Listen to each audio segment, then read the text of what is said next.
शांति। आज 10 मई 2021 की बाबा की साकार मुरली है। मुरली के महावाक्य है, मीठे बच्चे सदा इसी खुशी में रहो कि स्वयं भगवान हमें टीचर बनकर पढ़ाते हैं। हम उनसे राजयोग सीख रहे हैं, प्रजा योग नहीं।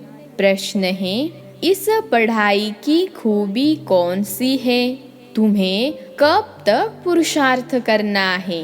उत्तर है, यह पढ़ाई जो बहुत समय से करते आ रहे हैं, उनसे नए बच्चे तीखे चले जाते हैं। यह भी खूबी है जो 3 मास के तीखी बुद्धि वाले यानी तीव्र पुरुषार्थी नए बच्चे पुरानों से भी आगे जा सकते हैं। तुम्हें पुरुषार्थ तब तक करना है जब तक पूरे पास न हो, कर्मातीत अवस्था न हो, सब हिसाब किताब छूट न जाए। ओम शांति। बच्चे कहाँ बैठे हैं? बेहद के बाप के स्कूल में। बहुत ही ऊंचा नशा होना चाहिए बच्चों को। किसके बच्चों को? बेहद के बाप के बच्चों को अथवा रूहानी बच्चों को। बाप रूहों को ही पढ़ाते हैं, गुजराती व मराठी को नहीं पढ़ाते हैं। वह तो नाम रूप हो गया। बाप पढ़ाते ही है रूहों को। तुम बच्चे भी समझते हो हमारा बेहद का बाप वही है जिसको भगवान कहते हैं। भगवानुवाच भी है जरूर, परंतु भगवान किसको कहा जाता है यह समझते नहीं है। कहते भी है शिव परमात्माय नमः। परमात्मा तो एक ही है, वह है ऊंच ते ऊंच निराकार। तुमको कृष्ण भगवान नहीं पढ़ाते, न पढ़ाया था। तुम जानते हो हम आत्माओं का बाबा हमको पढ़ा रहे हैं। भगवान तो निराकार ही ठहरा। शिव के मंदिर में जाते हैं, उनकी पूजा भी करते हैं, तो जरूर कोई चीज है। नाम रूप से न्यारी कोई चीज थोड़े ही होती है, यह भी तुम अब समझते हो। सारी दुनिया में कोई भी नहीं जानते हैं, तुम भी अभी जानने लग पड़े हो। बहुत समय से जानते आए हो, ऐसे भी नहीं। बहुत समय से आने वालों से नए तीखे नहीं जा सकते हैं, यह भी खूबी है। 3 मास के नए बच्चे भी बहुत तीखे हो सकते हैं। कहते हैं बाबा इस आत्मा की बुद्धि बहुत तीखी है। नए जब सुनते हैं तो बड़े गदगद होते हैं। है तो सब गॉडली स्टूडेंट। निराकार बाप ज्ञान का सागर पढ़ा रहे हैं। भगवानुवाच भी गाया हुआ है, परंतु कब वह भूल गए हैं। अभी तुम बच्चे जानते हो। ऐसे भी कोई होते हैं जिनका बाप टीचर होता है, परंतु वह सिर्फ एक ही सब्जेक्ट पढ़ाएंगे, दूसरी सब्जेक्ट लिए दूसरा टीचर पढ़ाएंगे। यहाँ तो बाप सब बच्चों का टीचर है। यह वंडरफुल बात है। ढेर बच्चे हैं जिनको निश्चय है शिव बाबा हमको पढ़ाते हैं। श्री कृष्ण को बाबा कह नहीं सकते। कृष्ण को ऐसे टीचर गुरु भी नहीं समझते। यह तो प्रैक्टिकल पढ़ा रहे हैं। तुम भिन्न भिन्न प्रकार के स्टूडेंट बैठे हो। बाबा टीचर पढ़ाते हैं जब तक तुम पास हो जाओ, कर्मातीत अवस्था को पालो, तब तक पुरुषार्थ करना है। कर्मों के हिसाब किताब से छूटना है। तुम्हें अंदर में बड़ी खुशी होनी चाहिए। बाबा हमको ऐसी दुनिया में ले जाते हैं और कोई ऐसे स्कूल होते नहीं जो बच्चे बैठे हो और समझे परमधाम निवासी बाबा आकर हमें पढ़ाएंगे। अभी तुम यहाँ बैठते हो तो समझते हो हमारा बेहद का बाबा हमको पढ़ाने के लिए आते हैं तो अंदर में बड़ी खुशी होनी चाहिए। बाबा हमको राजयोग सिखा रहे हैं। यह प्रजा योग नहीं, यह है राजयोग। इस याद से ही बच्चों को खुशी का पारा चढ़ना चाहिए। कितना बड़ा इम्तिहान है और तुम बैठे कितने साधारण हो। जैसे मुसलमान लोग बच्चों को दरी पर बैठ पढ़ाते हैं, तुम इस निश्चय से यहाँ आते हो, अब बाप के सम्मुख बैठे हो। बाबा भी कहते हैं, मैं ज्ञान का सागर हूँ, मैं कल्प कल्प आकर राजयोग सिखाता हूँ। कृष्ण के 84 जन्म कहो व ब्रह्मा के 84 जन्म कहो, बात एक ही है। ब्रह्मा सो श्री कृष्ण है। यह बुद्धि में अच्छी रीति धारण करना है। बाप के साथ बड़ा लव रहना चाहिए। हम आत्माएं उस बाप के बच्चे हैं। परम पिता परमात्मा आकर हमको पढ़ाते हैं। कृष्ण तो हो न सके, ऐसे थोड़े ही कृष्ण ने पढ़ाया होगा, ताज आदि उतार कर आया होगा। अब पढ़ाने वाला तो बुजुर्ग चाहिए। बाप कहते हैं, मैंने बुजुर्ग तन लिया है, यह फिक्स है। शिव बाबा ब्रह्मा द्वारा ही पढ़ाते हैं, कहते भी है बरोबर। परम पिता परमात्मा ब्रह्मा द्वारा स्थापना करते हैं। अब ब्रह्मा कहाँ से आया, यह समझते नहीं हैं। बाप बैठ घड़ी घड़ी बच्चों को सुजाग करते हैं। माया फिर सुला देती है। अब तुम सम्मुख बैठे हो, समझते हो कि मैं तुम्हारा रूहानी बाप हूँ। मुझे जानते हो ना, गाते भी है। परम पिता परमात्मा ज्ञान के सागर हैं। पतित पावन दुख हरता सुख करता है। कृष्ण के लिए यह कभी नहीं कहेंगे। सबको इकट्ठा तो पढ़ा नहीं सकते। मधुबन में मुरली चलती है, वह फिर सब सेंटर्स पर जाती है। तुम अभी सम्मुख हो, जानते हो कल्प पहले भी बाबा ने ऐसे पढ़ाया था। यही समय था जो पास्ट हो गया, वह फिर अभी प्रेजेंट होना है। भक्ति मार्ग की बातें तो अब छोड़ देनी है। अभी तुम्हारी ज्ञान से प्रीत पढ़ाने वाले से प्रीत है। कोई कोई जब टीचर से पढ़ते हैं तो उनको सौगात देते हैं। यह बाबा तो खुद ही सौगात देते हैं। यहाँ आकर साकार में बच्चों को देखते हैं। यह हमारे बच्चे हैं, यह भी बच्चों को ज्ञान है। सब 84 जन्म नहीं लेते हैं, कोई का एक जन्म तो भी उसमें सुख दुख पास करेंगे। अभी तुम इन सब बातों को समझ गए हो। यह मनुष्य सृष्टि का सिजरा है। पहले नंबर में है ब्रह्मा सरस्वती, आदि देव आदि देवी। पीछे फिर अनेक धर्म होते जाते हैं। वह है सर्व आत्माओं का बीज, बाकी सब है पत्ते। प्रजापिता ब्रह्मा सबका बाप है। इस समय प्रजापिता हाजिर है। यह बैठ शूद्र से कन्वर्ट कर ब्राह्मण बनाते हैं। ऐसे कोई कर न सके। बाप ही तुमको शूद्र से ब्राह्मण बनाए, फिर देवता बनाने लिए पढ़ा रहे हैं। यह है ही सहज राजयोग की पढ़ाई। राजा जनक ने भी सेकंड में जीवन मुक्ति को पाया, अर्थात स्वर्गवासी बन गया।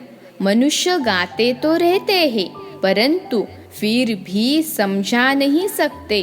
अब बाप कहते हैं, बच्चे देही अभिमानी बनो। तुम अशरीरी आए थे, फिर शरीर लेकर पार्ट बजाया। बरोबर 84 जन्म लिए हैं। बाप जो ट्रुथ है वह सत्य ही बताएंगे। राजधानी हुई ना, राजयोग एक थोड़े ही सीखेंगे। तुम सब अभी कांटों से फूल बन रहे हो। कांटा और फूल किसको कहते हैं, यह भी अब तुम समझ रहे हो। यह है ही छी छी कांटों की दुनिया। हम 84 जन्मों का चक्र लगाए नर्कवासी हुए हैं। फिर से वर्ल्ड की हिस्ट्री ज्योग्राफी रिपीट करेंगे। हम फिर से जरूर स्वर्गवासी बनेंगे। कल्प कल्प हम बनते हैं। घड़ी घड़ी यह याद करना है और नॉलेज समझानी है। यह लक्ष्मी नारायण सूर्यवंशी थे। क्राइस्ट आया, उनके पहले बहुत थोड़े थे। राजधानी नहीं थी। अब बाप आकर सतयुगी राजधानी स्थापन करते हैं। स्थापना होती ही है संगम पर। अभी तुम्हारी बुद्धि में है कि यह है सच्चा सच्चा कुंभ का मेला। आत्माएं अनेक हैं, परमात्मा एक है। परमात्मा बाप बच्चों के पास आते हैं पावन बनाने। इसको ही संगम युग का कुंभ का मेला कहा जाता है। अभी तुमको ज्ञान का तीसरा नेत्र मिला है। बाप आकर स्वर्गवासी बनाते हैं। फिर नर्क पुरानी दुनिया का विनाश जरूर होना चाहिए। कल्प कल्प विनाश होता ही है। नई सो पुरानी, पुरानी सो नई होती है। यह तो जरूर होगा। नई को स्वर्ग, पुरानी को नरक कहा जाता है। अभी तो कितनी मनुष्यों की वृद्धि होती जाती है। अनाज नहीं मिलता है तो समझते हैं हम बहुत अनाज पैदा करेंगे, परंतु बच्चे कितने पैदा होते रहते हैं, अनाज कहाँ से लाएंगे। अभी तुम बच्चों को यह खातिरी है कि ये सारी पुरानी दुनिया खत्म होनी है। मनुष्यों को यह ज्ञान अच्छा भी लगता है, परंतु बुद्धि में कुछ भी बैठता नहीं है। तुम्हारी बुद्धि में है नरक के बाद स्वर्ग आएगा। सतयुग के देवी देवता होकर गए हैं। यह लक्ष्मी नारायण भारत के मालिक थे। चित्र है। सतयुग में है आदि सनातन देवी देवता धर्म। अभी अपने को देवता धर्म के कहलाते नहीं हैं, उसके बदले हिंदू कह देते हैं। बच्चे अच्छी तरह जानते हैं कि हम यह यानी देवी देवता बन रहे हैं। बाबा हमको पढ़ा रहे हैं इन ऑर्गन्स द्वारा। बाबा कहते हैं नहीं तो मैं तुमको पढ़ाऊं कैसे। आत्माओं को ही पढ़ाते हैं, क्योंकि आत्मा में ही खाद पड़ती है। अभी तुमको सच्चा सोना बनना है। गोल्डन एज से सिल्वर एज में आए, अर्थात चांदी की खाद पड़ने से तुम चंद्रवंशी बन जाते हो। सतयुग में गोल्डन एज में थे, वही फिर नीचे उतरते हैं, फिर वृद्धि भी हो जाती है। अभी तुम्हारी बुद्धि में है हम गोल्डन, सिल्वर, कॉपर, आयरन में 84 का चक्र लगाकर आए हैं। अनेक बार यह पार्ट बजाया है। इस पार्ट से कोई भी छूट नहीं सकता है। वो कहते हैं हमको मोक्ष चाहिए, लेकिन वास्तव में तंग तो तुमको होना चाहिए। 84 का चक्र तो तुमने लगाया है। मनुष्य तो समझते हैं आना और जाना होता ही रहता है, इनसे क्यों न हम छूटे, परंतु यह तो हो न सके। गुरु लोग भी कह देते हैं तुम मोक्ष को पाएंगे। ब्रह्म को याद करो तो ब्रह्म में लीन हो जाएंगे। अनेक मत मतांतर भारत में ही है और कोई खंड में इतने नहीं है। ढेर की ढेर मत है, एक न मिले दूसरे से। रिद्धि सिद्धि भी बहुत सीखते हैं। कोई केसर निकालते, कोई क्या, इसमें मनुष्य बहुत खुश होते हैं। यह तो है स्पिरिचुअल नॉलेज। तुम जानते हो स्पिरिचुअल फादर हैं, हम आत्माओं का बाप। रूहानी बाबा रूहों से बात करते हैं, सत्यनारायण की कथा आकर सुनाते हैं, वाह अमर कथा सुनाते हैं, जिससे अमर लोक का मालिक बनाते हैं, नर से नारायण बनाते हैं, फिर कौड़ी मिसल बन पड़ते हैं। अभी तुमको हीरे जैसा अनमोल जन्म मिला है, फिर कौड़ियों पिछाड़ी क्यों गवाते हो? यह दुनिया ही बाकी कितने वर्ष होगी, कितने लड़ाई झगड़े होते रहते हैं, सब खत्म हो जाएंगे, मौत सामने खड़ा है, फिर इतने लाख करोड़ कौन बैठ खाएंगे? क्यों नहीं इनको सफल करना चाहिए? यह रूहानी कॉलेज खोलने से मनुष्य एवर हेल्दी, वेल्दी, हैप्पी बन जाते हैं। सो भी यह कंबाइंड है, हॉस्पिटल और यूनिवर्सिटी। हेल्थ, वेल्थ, हैप्पीनेस तो है ही, बरोबर योग से आयु भी बड़ी मिलती है। कितने तुम हेल्दी बनते हो, फिर कारून का खजाना भी मिलता है। अल्लाह अव्वल दिन का नाटक दिखाते हैं ना, तुम जानते हो। अल्लाह जो आदि सनातन देवी देवता धर्म स्थापन करते हैं, उसमें बहुत सुख है, नाम ही है स्वर्ग। तुम शांति धाम के रहवासी थे, फिर तुम पहले पहले सुख धाम में आए, फिर 84 जन्म लेते नीचे गिरते आए हो। कल्प कल्प हम तुम बच्चों को ऐसे बैठ समझाते हैं, तुम अपने जन्मों को नहीं जानते हो, मैं तुमको बताता हूँ। तुमने 84 जन्म लिए हैं, यह चोला पतित है, आत्मा भी तमो प्रधान हो गई है। बाबा राइट कहते हैं, बाबा कभी रॉन्ग कहेंगे नहीं, वह है ही ट्रुथ। सतयुग है ही वाइसलेस वर्ड, राइटियस दुनिया। फिर रावण अनराइटियस बनाते हैं, यह है ही झूठ खंड, गाते भी हैं झूठी माया झूठी काया।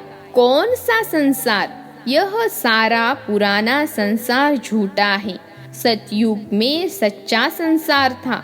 दुनिया एक ही है, दो दुनिया नहीं है। नई दुनिया से फिर पुरानी होती है। नए मकान पुराने मकान में कितना फर्क होता है। नया बनकर तैयार होता है तो समझते हैं नए में बैठेंगे। यहाँ भी बच्चों के लिए नया मकान बनाते हैं, बहुत बच्चे होते जाएंगे। तुम बच्चों को तो बहुत खुशी होनी चाहिए। बाप कहते हैं, मुझ ज्ञान सागर के बच्चे सब काम चिता पर बैठ बेचारे एकदम जल गए हैं। अब फिर उनको ज्ञान चिता पर बिठाते हैं। ज्ञान चिता पर बिठाए स्वर्ग का मालिक बनाते हैं। काम चिता पर बैठने से बिल्कुल ही काले बन गए हैं। कृष्ण को श्याम सुंदर नाम दिया है, परंतु अर्थ कोई समझ नहीं सकते। अब तुम क्या से क्या बनते हो? बाप कौड़ी से हीरे मिसल बनाते हैं तो फिर इतना अटेंशन देना चाहिए। बाप को याद करना चाहिए, याद से ही तुम स्वर्ग के मालिक बनेंगे। अच्छा, मीठे मीठे सिखिलते बच्चों प्रति मात पिता बाप दादा का याद प्यार और गुड मॉर्निंग। रूहानी बाप की रूहानी बच्चों को नमस्ते। हम रूहानी बच्चों की रूहानी मात पिता बाप दादा को याद प्यार गुड मॉर्निंग और नमस्ते बाबा नमस्ते। धारणा के लिए मुख्य सार। पहली पॉइंट है, इस हीरे तुल्य अनमोल जीवन को कौड़ियों के पीछे नहीं गंवाना है। मौत सामने खड़ा है, इसलिए अपना सब कुछ रूहानी सेवा में सफल करना है। दूसरी पॉइंट है, पढ़ाई और पढ़ाने वाले से सच्ची प्रीत रखनी है। भगवान हमको पढ़ाने आते हैं, इस खुशी में रहना है। आज का वरदान है, अधिकारीपन की स्मृति द्वारा सर्व शक्तियों का अनुभव करने वाले प्राप्ति स्वरूप भव। अधिकारीपन की स्मृति द्वारा सर्व शक्तियों का अनुभव करने वाले प्राप्ति स्वरूप भव। विश्लेषण है, यदि बुद्धि का संबंध सदा एक बाप से लगा हुआ रहे तो सर्व शक्तियों का वर्षा अधिकार के रूप में प्राप्त होता है। जो अधिकारी समझकर हर कर्म करते हैं, उन्हें कहने व संकल्प में भी मांगने की आवश्यकता नहीं रहती। यह अधिकारीपन की स्मृति ही सर्व शक्तियों के प्राप्ति का अनुभव कराती है। तो नशा रहे कि सर्व शक्तियाँ हमारा जन्म सिद्ध अधिकार है। अधिकारी बन करके चलो तो अधीनता समाप्त हो जाएगी। आज का स्लोगन है, स्वयं के साथ साथ प्रकृति को भी पावन बनाना है तो संपूर्ण लगाव मुक्त बनो। स्वयं के साथ साथ प्रकृति को भी पावन बनाना है तो संपूर्ण लगाव मुक्त बनो। अच्छा, ओम शांति।